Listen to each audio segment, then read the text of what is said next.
diabetes ko loina da hingliba sing tha magi manungda control to bangamle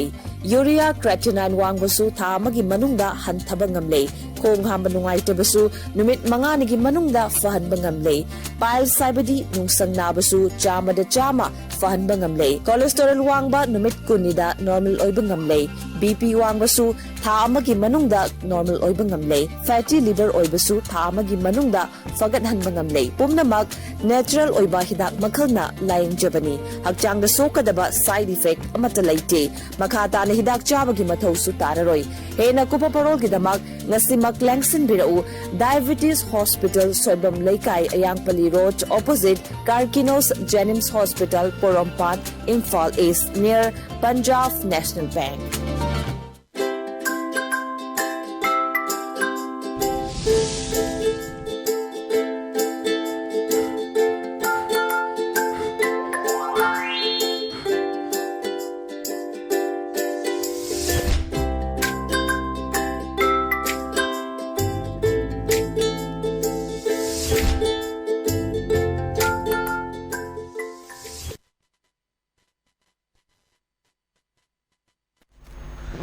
Good afternoon, Elite TV ki test of cartoon mahao ming tabirusu hamatara musri bro ngasi infala funga pau cs ki cartoon singda cartoon nisina kari haining liba kari phonong liba kari wakal kalang babdu myam da sanonga thamjage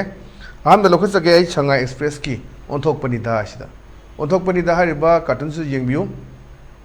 yamna wahan thok leiba cartoon ni oidor shedda sagi mantri MLA si bullet proof ki furi chelit la lakpagi sinnamane adada magi worker haigadara sina khangune is bullet pot pirabra mantri sahab an haiba adada mana khume pide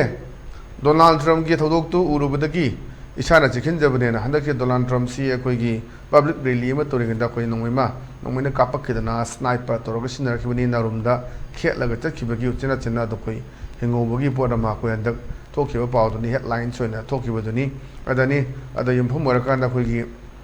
MLA मंत्री सिंचु पाखलपगी मोंग ने सुम नोकनिंग बोय करी बोय दुम के हाइतारे करेम no बोय करी बोय अदुम बयेक पा cartoon ने अदने अदुदा सोक्तना मना अदा सोक्तना ई तागे बदु मदुम बथदु को थोक्तना बा अखोयसु साने साबु ngak thok chana ba haidana litpani haidana ngasagi मंत्री सिना खुमपगी मोंगनी अदि लेरि बसी अनमा हाइ इस बुलेट पो पिरबरा मंत्री साहेब अन हाइबने अदेदा अब पिदे Donald Trump ke thodok tu urubudagi isana chekin jabani haidana sijam phajaba wanto leba cartoon ne thamjage mathang de leisina khoi sana leba ki loire dana haibadan loire dana jengbiyo khoi gi masana pa se yu yon bani adagi mapa sina sum police la la aga sum toroga chatkhiba khaire ni re chatkhiba gi chenna ko reba da mapa sina hange hotel to bududa hotel duda sifai he hek la laga sel lokhidu kari maram gino ana hangba ada masana pa se pabung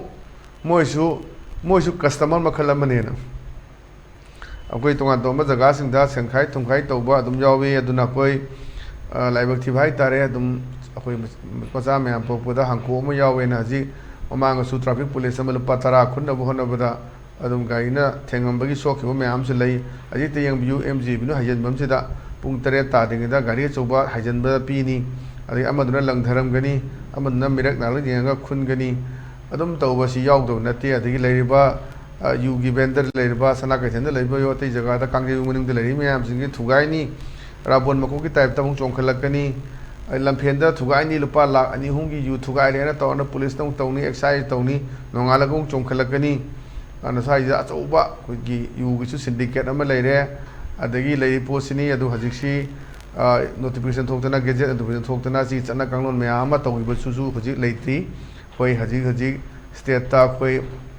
dry state तुदी ओइद्रे ना लबुदोनी dry state ओइद्रे हाबा हेक्ट केबिने the बुसुक त गाड़ी Phong हेक्ट गाड़ी मथक त खिंदरगा थकथनरक जगह जगह तौरंबा लोकता अपान the Shendra upon the तोखाइबा मयाम सु थेंगनगरमनी अन स्वाइ सिदनी अदुना मसिगी मरक सिदा कोई खाइबु सु लेप्तबनी जु एबियो तोंगा तौरंबा मा ngam ba haidu nebu toise traffic police ना रिक्शा ड्राइवर दा अदगी अंगांग गाड़ी थेला वाला दा ngamba mathang mathang adamaina ngamda potuni adeda asagi hotel lu laga policing du chakhibudo kamain toy no moido sipai ek la laga sel lo khidu kari maram gno hangona machana pai pabung moju customer makhalamani hena madum laga longna bagi film duni nokso nong ba duga wan dok chule ba cartoon ni mathang de leisina koi ꯄꯣꯛꯅꯐꯝꯒꯤ ꯕꯥꯂꯣꯏ ꯍꯥꯏꯗꯨꯅꯤ ꯕꯥꯂꯣꯏ ꯑꯁꯤꯗ ꯉꯁꯥꯏꯒꯤ ꯑꯩꯈꯣꯏꯒꯤ ꯃꯟꯇ꯭ꯔꯤ MLA ꯂꯩꯁꯦ ꯃꯌꯥꯝ ꯋꯥ ꯇꯥꯟꯅꯕꯒꯤ ꯑꯗ ꯃꯥꯏ ꯁꯥꯎꯅ ꯉꯥꯡꯕꯅꯤ ꯃꯣꯏꯅꯗꯤ ꯁꯔꯀꯥꯔꯁꯤ ꯇꯨꯝꯗꯨꯅ ꯂꯩ ꯍꯥꯏꯔꯤꯕ ꯑꯗꯨꯕꯨ ꯑꯩꯈꯣꯏ ꯍꯧꯖꯤꯛ ꯇꯨꯝꯕꯒ ꯁꯪꯗꯦ ꯁꯥꯟꯇꯤ ꯂꯥꯛꯅꯕꯒꯤ ꯋꯥꯈꯜ ꯈꯟꯕꯗꯅ ꯑꯗꯨꯝ ꯑꯩꯈꯣꯏ ꯋꯥꯈꯜ ꯁꯨꯝ ꯈꯜ ꯂꯩꯕꯗꯣ ꯊꯕꯛꯇꯤ ꯑꯝꯇ ꯇꯧꯗꯕꯗꯣ ꯑꯗꯨꯅ ꯃꯣꯏꯅꯗꯤ ꯉꯥꯡꯉꯤ ꯑꯩꯈꯣꯏꯁꯦ ꯇꯨꯝꯗꯅ ꯂꯩꯔꯦ ꯀꯩꯝꯇ ꯇꯧꯗ꯭ꯔꯦ ꯈꯣꯠꯇ꯭ꯔꯦꯅ ꯑꯩꯈꯣꯏ ꯇꯨꯝꯕ ꯅꯠꯇꯦ ꯑꯩꯈꯣꯏ ꯍꯧꯖꯤꯛ ꯇꯨꯝꯕꯒ ꯁꯪꯗꯦ ꯁꯥꯟꯇꯤ ꯂꯥꯛꯅꯕꯒꯤ ꯋꯥꯈꯜ ꯈꯟꯕꯗꯅ ꯋꯥꯈꯜ ꯁꯨꯝ ꯈꯜ ꯂꯩꯕꯗꯣ ꯊꯕꯛꯇꯤ ꯑꯝꯇ ꯇꯧꯗꯕꯗꯣ ꯑꯗꯨꯅꯤ ꯑꯗꯨꯅ ꯑꯩꯈꯣꯏ ꯉꯁꯤꯗꯒꯤꯁꯨꯅꯤ ꯑꯩꯈꯣꯏ ꯂꯣꯛ ꯁꯚꯥꯒꯤ ꯍꯧꯒꯗꯧꯔꯤꯁꯦ ꯕꯖꯦꯠ ꯃꯤꯐꯝ ꯍꯧꯗꯣꯏꯁꯦ ꯑꯗꯨꯒ ꯑꯩꯈꯣꯏ ꯃꯅꯤꯄꯨꯔꯒꯤꯅ ꯇꯥꯡ 38ꯗꯒꯤ ꯍꯧꯒꯗꯕꯅꯤ ꯑꯗꯨꯅ ꯃꯅꯤꯄꯨꯔꯒꯤ ꯏꯁꯨꯁꯤ ꯀꯔꯤ ꯀꯔꯤ ꯄꯨꯈꯠꯂꯛꯄ ꯀꯔꯤ ꯇꯧꯕ ꯍꯥꯏꯗꯣ ꯑꯩꯈꯣꯏ ꯉꯥꯏꯍꯥꯛꯀꯤ ꯃꯇꯨꯡꯗꯗꯤ ꯈꯪꯒꯅꯤ ꯑꯗꯨꯝ ꯑꯩꯈꯣꯏ ꯉꯥꯏꯍꯥꯛꯀꯤ ꯃꯃꯥꯡꯗ ꯑꯗꯨꯝ ꯑꯩꯈꯣꯏ ꯉꯥꯏꯍꯥꯛꯀꯤ ꯃꯇꯨꯡꯗ ꯈꯪꯒꯅꯤ ꯑꯗꯨꯅ ꯆꯞ ꯆꯥꯕ ꯃꯗꯨꯒꯤ ꯀꯔꯤ ꯀꯔꯤ ꯄꯨꯈꯠꯅꯈꯤꯒꯦ ꯃꯅꯤꯄꯨꯔꯒꯤ ꯏꯁꯨꯁꯤ ꯄꯨꯊꯣꯛꯄ꯭ꯔꯥ ꯄꯨꯊꯣꯛꯇꯕ꯭ꯔꯥ ꯍꯥꯏꯕꯅꯆꯤꯡꯕꯁꯤꯡꯕꯁꯨ ꯈꯪꯒꯅꯤ ꯑꯗꯨꯅꯤ ꯁꯤꯗ ꯍꯥꯏꯁꯦ ꯃꯣꯏꯅꯗꯤ ꯁꯔꯀꯥꯔꯁꯤ ꯇꯨꯝꯗꯨꯅ ꯂꯩ ꯍꯥꯏꯔꯤꯕ ꯑꯗꯨꯕꯨ ꯑꯩꯈꯣꯏ ꯍꯧꯖꯤꯛ ꯇꯨꯝꯕꯒ ꯁꯪꯗꯦ ꯁꯥꯟꯇꯤ ꯂꯥꯛꯅꯕꯒꯤ ꯋꯥꯈꯜ ꯈꯟꯕꯗꯅ ꯋꯥꯈꯜ ꯈꯟꯕ ꯅꯠꯇꯕ ꯋꯥꯈꯜꯁꯨ ꯈꯟꯒꯗꯕꯅꯤ ꯊꯕꯛꯇ ꯑꯣꯏꯅ ꯑꯣꯟꯊꯣꯛꯄꯗꯨꯅꯤ ꯃꯌꯥꯝ ꯄꯥꯝꯅꯔꯤꯕꯁꯦ ꯑꯗꯨꯅ ꯁꯤꯁꯨ ꯌꯥꯝ ꯐꯖꯕ ꯃꯦꯁꯦꯖ ꯑꯃ ꯄꯤꯕ ꯀꯥꯔꯇꯨꯟꯅꯦꯅ ꯊꯝꯖꯒꯦ ꯃꯊꯪꯗ ꯂꯩꯔꯤꯁꯤꯅ ꯑꯩꯈꯣꯏ ꯍꯨꯏꯂꯦꯟ ꯄꯥꯎꯒꯤ ꯑꯁ ꯂꯣꯏꯔꯦ ꯍꯥꯏꯕꯗꯨꯅꯤ ꯁꯤꯗꯩꯗ ꯃꯄꯥꯁꯤꯅ ꯃꯆꯥꯁꯤda ꯌꯨꯝ ꯄꯥꯜꯂꯣ ꯅꯨꯄꯤ ꯊꯤꯖꯤꯜꯂꯛꯑꯣꯅ ꯍꯥꯏꯕꯒꯤ ꯁꯤꯟ ꯑꯃꯈꯛꯅꯤ ꯑꯗ ꯃꯄꯥꯁꯤꯅ ꯍꯥꯏꯔꯦ ꯅꯍꯥꯛꯅ ꯅꯨꯄꯤ ꯄꯨꯁꯜꯂꯨ ꯌꯥꯗꯦ ꯁꯤ ꯀꯩꯒꯤꯅꯣ ꯑꯅ ꯍꯪꯕꯅꯦ ꯑꯗꯨꯗ ꯃꯆꯥꯅꯨꯄꯥꯁꯤꯅ ꯅꯨꯄꯤꯅ ꯌꯥꯗꯕꯒꯤꯅꯤ ꯕꯥꯖꯤꯅ ꯅꯨꯄꯤ ꯑꯝꯇ ꯌꯥꯕꯤꯔꯛꯇꯕꯗꯣ ꯑꯗꯨꯅꯤ ꯍꯧꯖꯤꯛ ꯂꯩꯁꯤ ꯅꯨꯄꯤꯁꯨ ꯍꯧꯖꯤꯛꯇꯤ ꯌꯥꯝ ꯈꯜꯂꯦ ꯆꯍꯤ 90 ꯍꯦꯟꯕ ꯃꯌꯥꯝꯁꯨ ꯂꯩꯔꯦ ꯑꯗꯒꯤ ꯑꯩꯈꯣꯏꯒꯤ ꯅꯤꯁꯥ ꯆꯥꯕꯗ ꯂꯩꯗꯣꯏ ꯁꯔꯨꯛꯄꯨꯗꯤ ꯑꯩꯈꯣꯏ ꯁꯦꯀꯦꯟ ꯋꯥꯏꯐ ꯑꯣꯏꯅ ꯂꯩꯖꯔꯒꯦ ꯍꯥꯏꯅ ꯈꯟꯕ ꯃꯌꯥꯝꯁꯨ ꯂꯩꯔꯦ ꯑꯗꯒꯤ ꯑꯩꯈꯣꯏꯒꯤ ꯁꯨꯒꯔ ꯗꯦꯗꯤ ꯀꯥꯏꯅ ꯂꯩꯅꯔꯤꯕ ꯃꯌꯥꯝꯁꯨꯅꯤ ꯆꯍꯤ ꯂꯤꯔꯁꯨ ꯀꯩꯁꯨ ꯀꯥꯏꯗ꯭ꯔꯦ ꯅꯤꯁꯥ ꯆꯥꯗ꯭ꯔꯕ ꯄꯩꯁꯥ ꯄꯥꯏꯔꯕ ꯑꯗꯨꯝ ꯂꯩꯔꯒꯦ ꯑꯗꯒꯤ ꯄꯥꯈꯪ ꯅꯍꯥꯁꯤꯡꯁꯤꯅ ꯑꯩꯈꯣꯏ ꯗ꯭ꯔꯛꯇ ꯃꯌꯥꯝ ꯑꯃ ꯁꯤꯕ ꯑꯗꯩ ꯈꯔ ꯑꯃꯅ ꯀꯥꯞꯄꯗ ꯁꯤꯕ ꯃꯌꯥꯝ ꯑꯃ ꯇꯧꯔꯛꯄꯅꯤꯅ ꯑꯩꯈꯣꯏ ꯅꯨꯄꯤꯒꯤ ꯃꯁꯤꯡꯁꯤꯅ ꯍꯦꯟꯕ ꯄꯣꯄꯨꯂꯦꯁꯟꯁꯦ ꯑꯗꯨꯅ ꯆꯍꯤ 90ꯒꯤ ꯃꯊꯛ ꯑꯗꯒꯤ 50ꯒꯤ ꯃꯊꯛꯁꯨ ꯂꯩꯔꯦ ꯍꯧꯖꯤꯛ ꯌꯨꯝ ꯄꯥꯟꯗꯕ ꯃꯌꯥꯝ ꯑꯃ ꯑꯗꯩ ꯌꯨꯝ ꯄꯥꯟꯕꯒꯤ ꯑꯩꯈꯣꯏ ꯀꯩ ꯍꯥꯏꯇꯥꯔꯦ ꯄꯥꯝꯖꯗ꯭ꯔꯕ ꯍꯥꯏꯇꯥꯔꯦ ꯇꯧꯅꯔꯤꯕ ꯃꯌꯥꯝꯁꯤꯗ ꯑꯗꯨꯒꯨꯝꯕ ꯋꯥꯈꯜꯂꯣꯟ ꯑꯗꯩ ꯄꯥꯈꯪꯁꯨ ꯃꯉꯥꯏꯔꯦ ꯂꯨꯍꯣꯡꯕꯗ ꯆꯪꯒꯗꯕ ꯄꯩꯁꯥ ꯃꯌꯥꯝ ꯑꯗꯒꯤ ꯆꯠꯅꯕꯤ ꯇꯧꯔꯤꯕ ꯃꯌꯥꯝ ꯄ꯭ꯔꯤ ꯋꯦꯗꯤꯡ ꯄꯣꯁ ꯋꯦꯗꯤꯡ ꯐꯣꯇꯣ ꯁꯨꯠ ꯑꯗꯒꯤ ꯍꯩꯖꯤꯡ ꯄꯣꯠ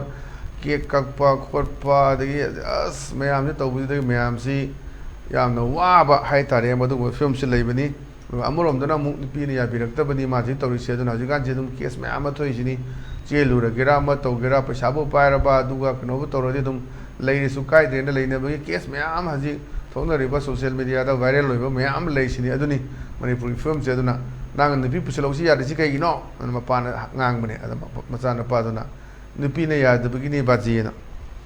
ꯊꯥꯔ ꯊꯧꯔꯁꯨ ꯑꯃ ꯇꯧꯔꯁꯨ ꯅꯨꯄꯤꯅꯕꯨ ꯌꯥꯗ꯭ꯔꯗꯤ ꯌꯥꯗ꯭ꯔꯦ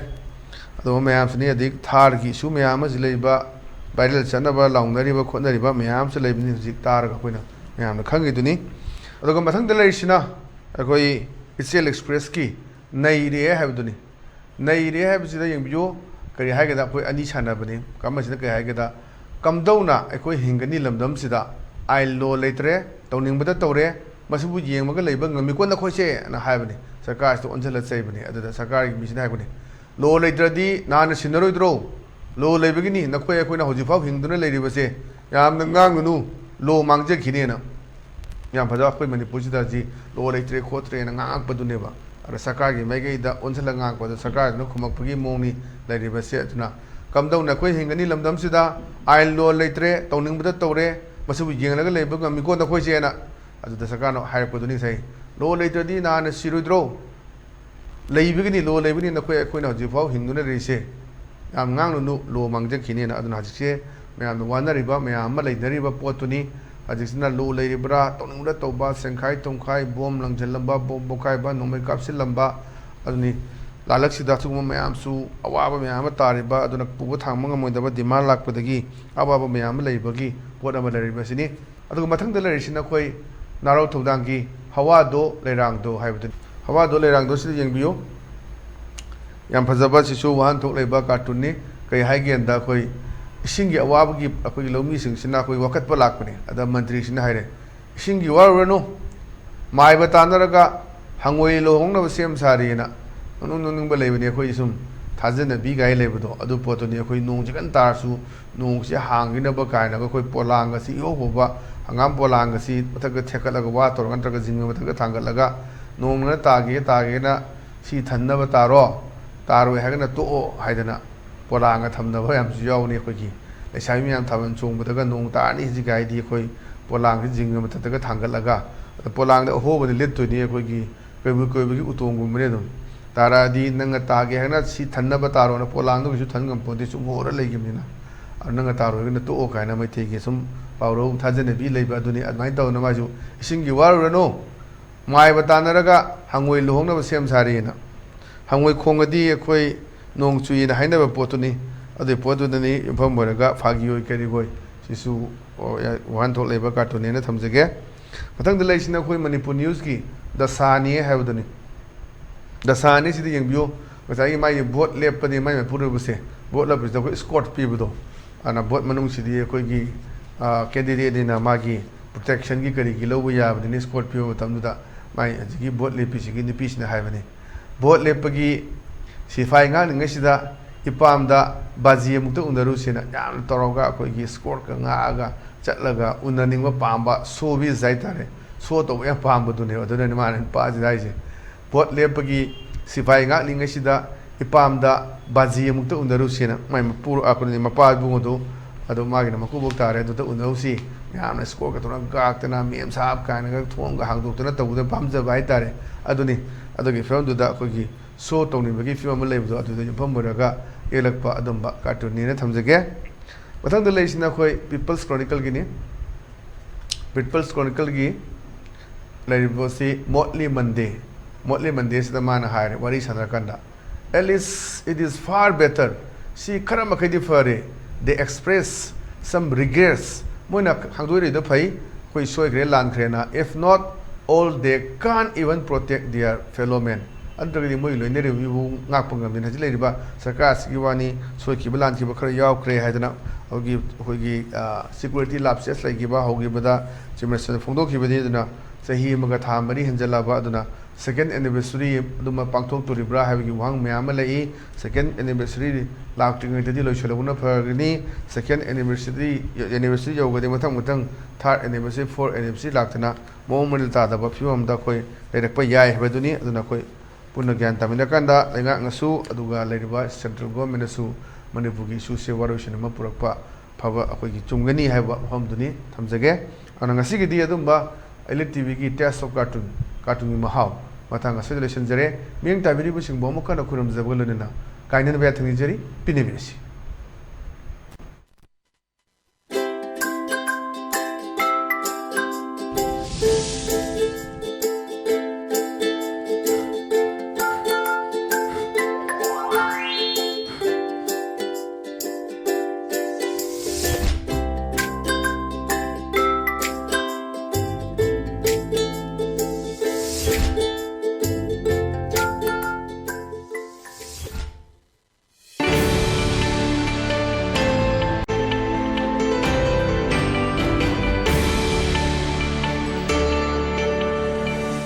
Diabetes ko loina de hingliba sing thamagi manungda control to bangamle